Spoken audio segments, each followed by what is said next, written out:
তো সৃজনের এটা 25th birthday celebration কীভাবে হয়েছে সেটা তোমাদের সাথে শেয়ার করছি।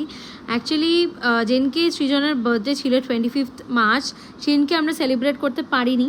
আমরা তার প্রায় 2-3 সপ্তাহ পর সেলিব্রেট করেছি, কারণ কি সেই সময় আমার প্রচণ্ড শরীর খারাপ হয়ে গেছিলো। আর তারপরে আমার শরীর খারাপের জন্য আমার বাবা মাও তখন এসেছিলো, সেই সময় প্রেজেন্ট ছিল সৃজনের বার্থডেতে, বাট সেলিব্রেট করা যায়নি কারণ আমার বাবাও অসুস্থ হয়ে পড়ে, ব্লাড ডিসেন্ট্রি হয়ে যায়।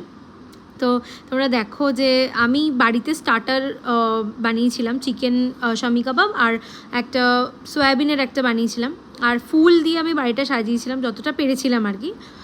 আর বাদবাকি যে ব্যাকড্রপটা দেখতে পাচ্ছ এটা ওরা সবাই মিলে বাড়ি এসে সাজিয়েছে, আমি জাস্ট জিনিসপত্রগুলো কিনে রেখেছিলাম আর ওরা পুরোটা দায়িত্ব নিয়ে খুব সুন্দর করে সাজিয়েছে, দেখতেই পাচ্ছ। যে আমি চেষ্টা করেছিলাম যেহেতু সৃজন এটা 25th বার্থডে, সেটা একটু স্পেশালভাবে সেলিব্রেট করতে, একটু ভালোভাবে সারপ্রাইজ দিতে, বাট সেটা আমার দিনের দিনই ইচ্ছা ছিল, বাট করতে পারিনি অসুস্থতার কারণে। আর সৃজন তো পরে যখন সেলিব্রেট করা হয়েছে তো তখনও বেশ খুশি হয়েছে। আর ওর যেদিনকে জন্মদিন ছিল সেদিনকে শুধুমাত্র আমি জাস্ট একটা কেক এনে কেটেছিলাম, মানে ওকে দিয়ে কাটিয়েছিলাম আর কি, এইটুকুই করতে পেরেছি। কেকটা আমার মা ওর জন্য এনেছিল। তো এই দিনকের সমস্ত সেলিব্রেশন আমি ওকে ওর জন্য করেছিলাম যাতে ওর একটু স্পেশাল ফিল হয়, যতই হোক 25th বার্থডে বলে কথা।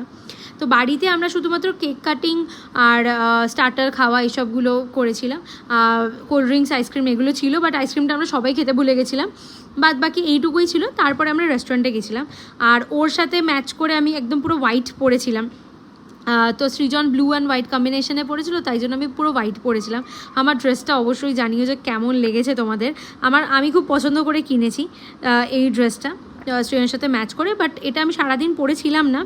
আমি রেস্টুরেন্টে যখন গেছিলাম তখন আলাদা একটা ড্রেস পরেছিলাম, সেটা পুরোপুরি সৃজনের সাথে ম্যাচ করে।